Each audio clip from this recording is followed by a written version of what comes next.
Հանձնաժողովի նիստում քննարկումը, որ տեղի ունեցել, մի քանի հարցեր բարձրաձայնվեցին, պարոն Հայրապետյանը տվեց որոշ պարզաբանումներ, այստեղ նույնպես հրապարակային խոստում հնչեց, որ առաջարկը կապված տեղեկատվական համակարգի կարգավորման մարմնի հանձնաժողովի կազմավորման վերաբերյալ, որպես ինքնավար մարմին, Սահմանադրության պահանջների համաձայն քննարկման է ենթակա նաև ընդդիմության և իշխանության թեկնածուներ առաջադրելու հավասար հնարավորության հարցը, սա կարևոր է ինչու, որպեսզի համակարգը ինքը նաև բալանսավորված ձևով կարողանա զերծ լինի ըստ էության քաղաքական ազդեցություններից, կամ առնվազն գոնե հավասարակշռի, եթե այդպիսի ազդեցություններ կան կամ կլինեն։ Սկզբունքային հարց է սա, պարոն Հայրապետյան, և դրանով էր պայմանավորված, որ փորձում ենք հետևողականորեն այս գաղափարը առաջ տանել։ Բայց տեսեք, համակարգային առումով մի քանի հարցադրումներ կան։ Առաջինը վերաբերում է, ինչպես նշվեց երեկ այսօր էլ Տիկին Մինասյանն էլ անդրադարձավ այս հարցին, կարգավորման մի շարք պարամետրեր, պահանջներ անվտանգության վերաբերող, կիբեռանվտանգությանը վերաբերող հավասարաչափ կիրառելի են բոլոր հատվածներում, կլինի մասնավոր, կլինի պետական կառավարման համակարգ, տեղական ինքնակառավարման համակարգ, սակայն կիբեռանվտանգության մասին օրենքում բացառություն է սահմանված այն առումով, որ այս օրենքների կարգավորումները առհասարակ չտարածվեն ազգային անվտանգության, պաշտպանության, ներքին գործերի և այլ ոլորտներում, որը մեր կարծիքով ճիշտ չէ։ Սա պետք է տարածվի և եթե կա այնտեղով նախատեսված այլ առանձնահատկություններ, շատ ավելի խիստ, այո, պետք է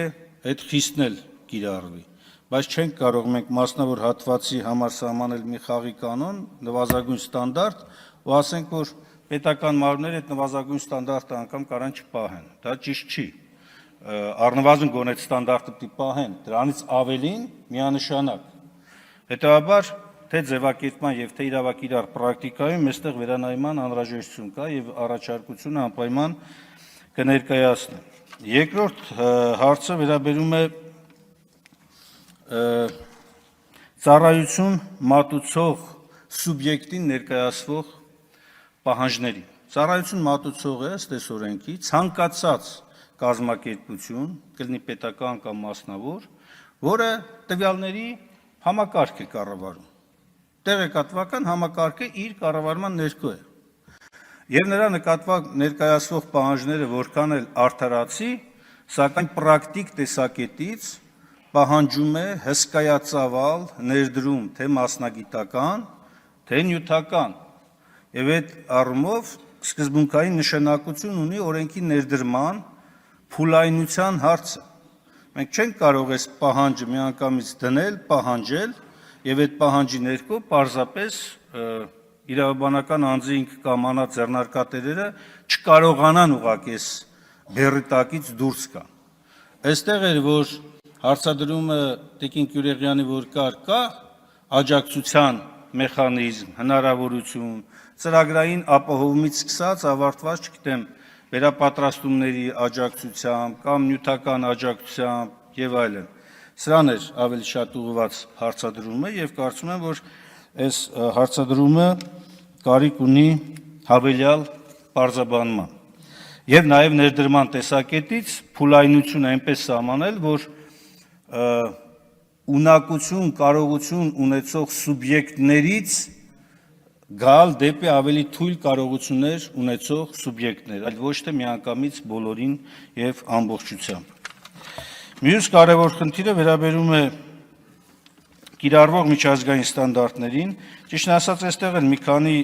անհասկանալի բաներ կա, ասենք օրինակ միջազգային ստանդարտները հայտնի են, արդյոք դա ինքնավար մարմինը չէ, որ պիտի ցանկը սահմանի, որ նայում ենք մյուս համակարգերի ներդրման ժամկետները, էլի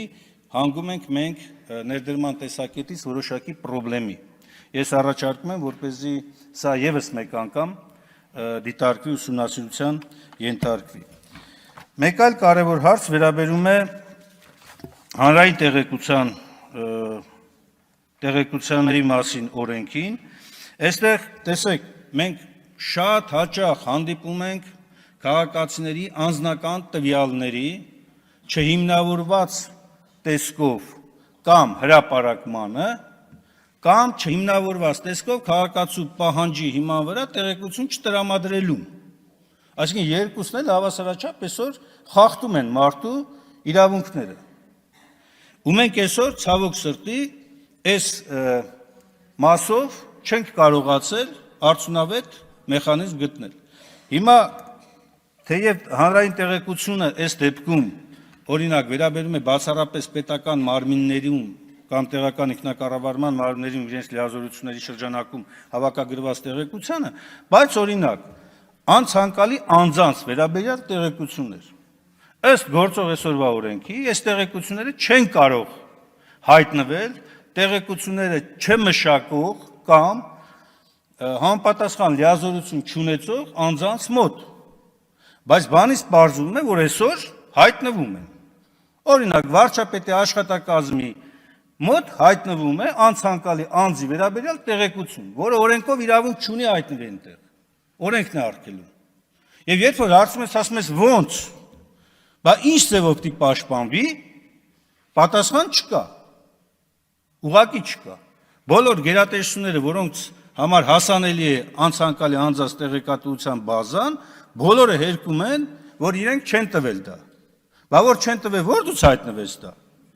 Եվ եթե չեն տվել ու հայտնվել է, ով է պատասխանատվությունը կրում։ Այս տիպի հարցերը, այս օրենսդրական կարգավորման մեջ այս մակարդակում ցավոք լուծված չէ։ Ամենայն հավանականությամբ պետք է օրենսդրական փաթեթը համալրվի նոր օրենքով կամ առնվազն այդ օրենքում էլ լրացումներ կատարվի, քրեական եւ վարչական օրենսգրքերում համապատասխան փոփոխություններ կախված տեղեկատվության անվտանգության մակարդակից դրան համապատասխան պատասխանատվության միջոց կիրառելու առումով։ Եվ թեև պարոն Թունյանը ասում է, որ այս փաթեթը կապ չունի այն հարցի հետ, որ Գեգամ Մանուկյանը բարձրացրեց, իրականում կիբերանվտանգության համակարգի հետ կապ ունի։ Եվ կիբերանվտանգության, այո, համակարգը սա որպես կենտրոնական, որպես ուղղորդող, ուղենիշային ուղղություն, որպես պետություն, պետական քաղաքականություն ինքը չափազանց սկզբունքային ու կարևոր է, բայց ինքը չի կարող անտեսի այդ մնացած հարցերը։ Եթե անձի վերաբերյալ տեղեկատվությունը պաշտպանված չէ, այն պաշտպանված չէ նաև պետական մարմինների կողմից հնարավոր ոտնձգություններից։ Եթե կարող է մասնավոր հատվածում որևէ կերպ անձի վերաբերյալ տեղեկատվությունը հասանելի լինի, բնականաբար այդ տեղեկատվության հասանելիությունը